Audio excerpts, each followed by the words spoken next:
Hey team, looks like we are live. Welcome to the Make More Sales free training. So for the entire month of June, it is the communication series and we are looking at your communication. So I think you're going to get a lot of value out of today, absolutely, but the entire month, because communication is one of those things that I know you want to be better at. How do I know this? Because pretty much every single coach, consultant, service provider that I speak to shares with me that they feel like there's just something amiss. Your audience isn't hearing you. What the heck's going on?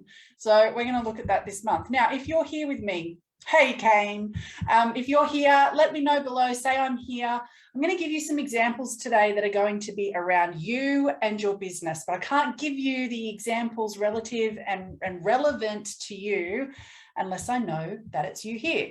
So give me a I'm here in the comments below. Hey, Maria, I'm waiting for you to teach me some new Swedish this month. Okay. All right, let's get into it because we've got about 15 minutes. And I know you want to know how to communicate so your audience can hear you. Hey, Savneet. All right. So here's the thing. This is not going to be a therapy session where we lay out a lounge and you tell me all about how terrible your parents were. I'm going to tell you how terrible your parents were. All right. Grab a pen and paper. I'm joking, obviously, but grab a pen and paper or your electronic note taker because there are some gems in here and some things that you can action ASAP immediately, right? I'm just jumping into the comments real quick. Hey, Bianca, she's here. Maria. All right. Here's the thing. It's your parents' fault that you are struggling to grow your business. Of course it is. It's always the parents' fault, right? Seriously though, whether you were adored or ignored by your parents, it has actually ruined your communication skills. You've inherited this from your parents, and that is why you're finding it difficult now. The good news is that it's fixable. We're going to talk about this today. So how have they ruined your communication skills? Well, if you were adored as a child, and what I mean by adored is if you were lavished with attention, you felt loved, you had affection, here's what happened. You're a little baby, you're making noises, you're crying, you're screaming, you're laughing, your parents or your caregiver was just all over you. And you really quickly learned that the world revolved around you. Because every time you did something, there was attention. So you were adored. And what that did was that left you with the sense that this is my world and it revolves around me. And you became I-centric. And I'll share with you in a minute specifically what I-centric is. Now, maybe you weren't adored. Maybe you were ignored. Meaning that you felt pretty lonely in the world and you didn't really get a lot of attention from your parents. So what happened was pretty quickly on, you learned that you were alone and you had to worry about yourself because you felt like nobody else was worrying about you. So you actually went into survival mode and you're I-centric because you have to be, because you were taught that nobody else cares about you. Either way, whether you were adored or ignored, it has created I-centricity in your communication. And you don't even know that it's happening. This is the problem. This is why you are struggling. For some of you, you've heard me speak about this before, you have an awareness of it, but it's not going away ever. If you think we're going to get to some magical step at the top of the stairway where all of a sudden you're healed and there's no more I-centricity, I love you, but you're in a fantasy land. Your I-centricity is a part of your makeup. It's not going away. It's as much a part of you as your brain and your heart. But now that you have an awareness, we can start to put things in place that help you to, instead of being I-centric, which is your default, which repels potential clients, by the way, we can turn you into being we-centric. But you can't transform what you don't acknowledge. So step one is we've got to get clear on what this is and how it's showing up for you. Because you might be sitting here right now going, but I'm not I-centric. I really do care about my audience. I really do try to connect with them. I know you do. We all do. This is why you're struggling, because you don't know what you're doing that actually is I-centric and repelling these people. I'll give you an example. The amount of times in a day that you start your sentence with I is astronomical. And it's showing up in your content, it's showing up on your sales page, it's showing up in your emails, it's showing up on your sales calls. I, because whether you were adored or ignored, you're processing the world through what you need and how you feel. So you will tend to start with I. Hey, by the way, you're even doing this with your partner, your children, everywhere. This is why there's conflict.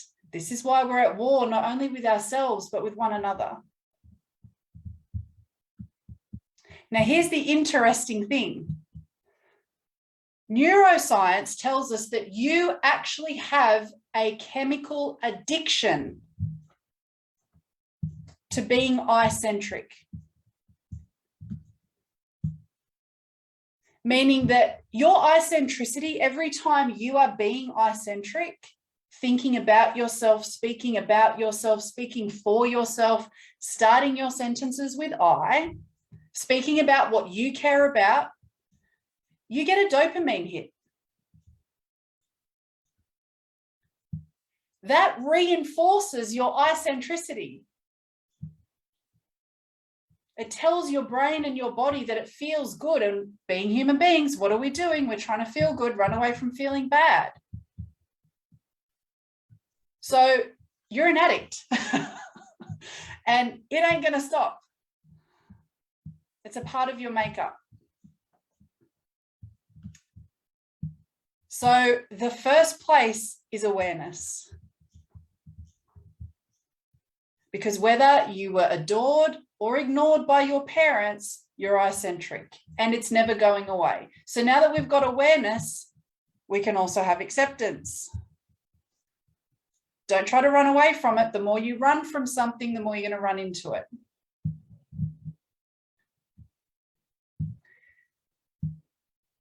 So now that you know you've got an addiction to this I-centricity, you can start to have a look at how you're showing up, because your I-centricity repels the people you're actually trying to connect with.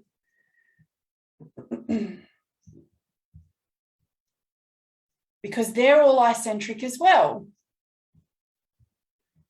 So you care about yourself, they care about themselves, and every time you show up coming from your I-centric place, it actually turns them off because they're having the same experience as you, where they just want to hear about themselves. They're only concerned about themselves. They're only thinking about how they feel and think relative to the world. And then you come in and slam them with an I help statement.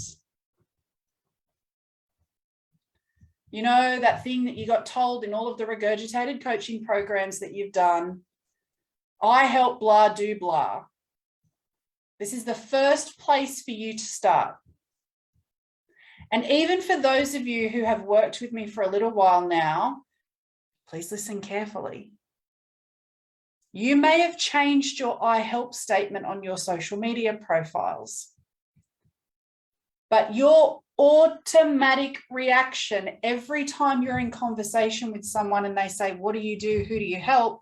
Listen to yourself. You will automatically go into your I help statement, even though you're aware of your I-centricity, because you want the dopamine hit. So we don't ever stop expanding our awareness and our understanding. We simply keep transforming it to greater depths so that we can better connect with our people. So I would encourage you to have a look at how often are you using the word I. Have a look at your content. I bet you it's plastered everywhere. Your sales page, your emails, the posts you make, the videos that you make. You go live because you were told to go live and you're talking about you and who you help. No one cares. Because no one cares about you unless you can tell them in what's meaningful to them. And what's most meaningful to them is them.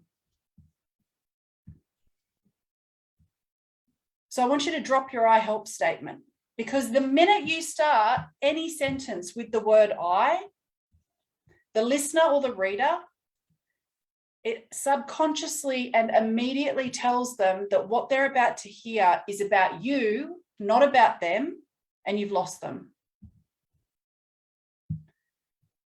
The I help statement, just because the masses are doing it, team, doesn't mean it's working.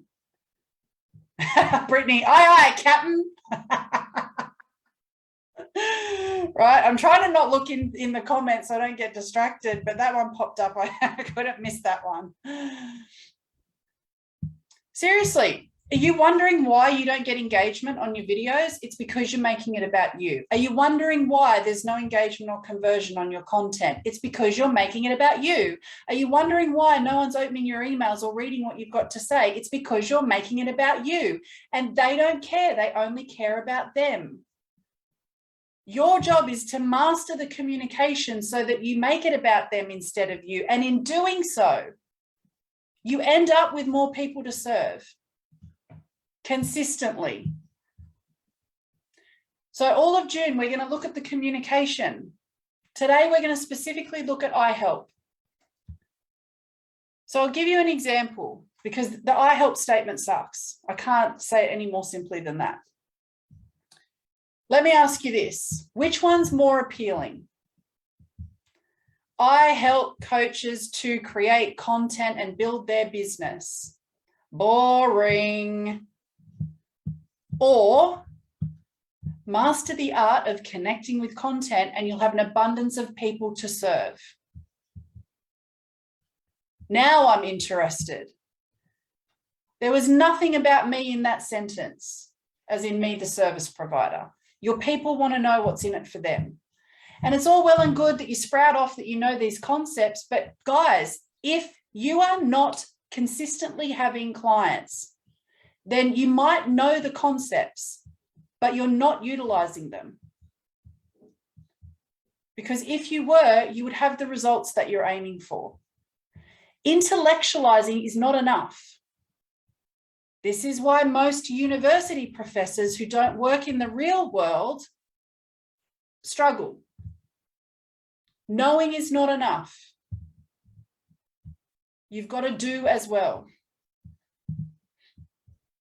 So I encourage you to go and flip your I help statement to be a power statement that's about your audience. I've given you one example there. Your message needs to be about them, not about you, because otherwise, no one's going to work with you. No one cares.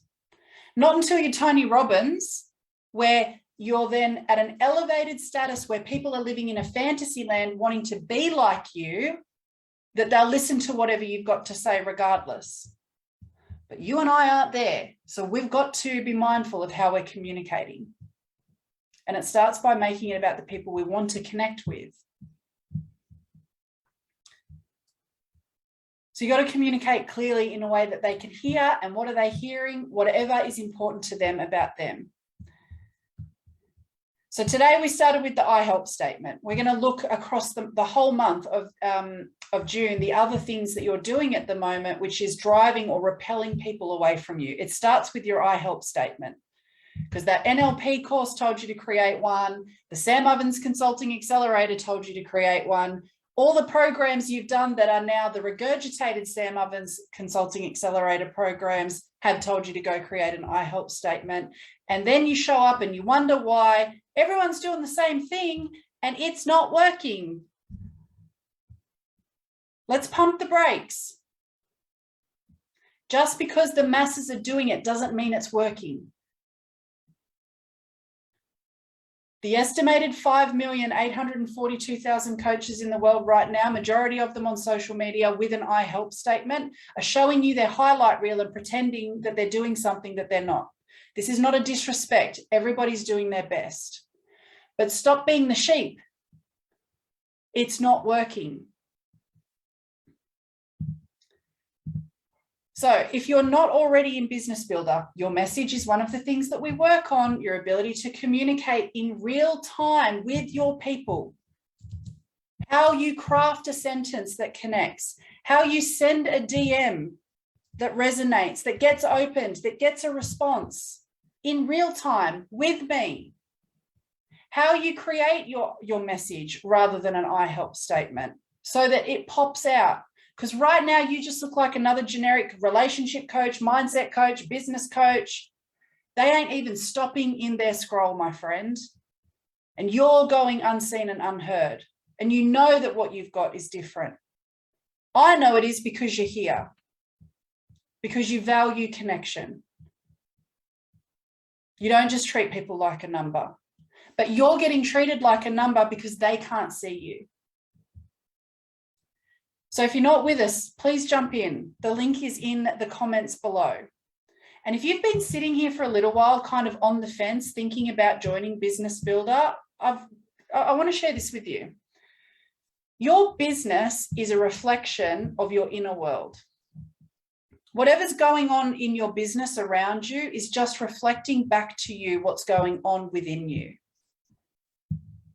So if you're struggling and you're wondering why people aren't working with you consistently, maybe it's because they're sitting on the fence like you, thinking that you'll get around to it, you'll think about it a little bit more, you'll ponder. If you want your future clients to take action, you've got to take the lead. So it starts now. If you want to know how to communicate in a connected way, then please come and join us in Business Builder. Otherwise, if you want to work one-on-one with me, shoot me a DM, we can have a conversation. Go change the I help statement. I will see you in session, team. Bye for now.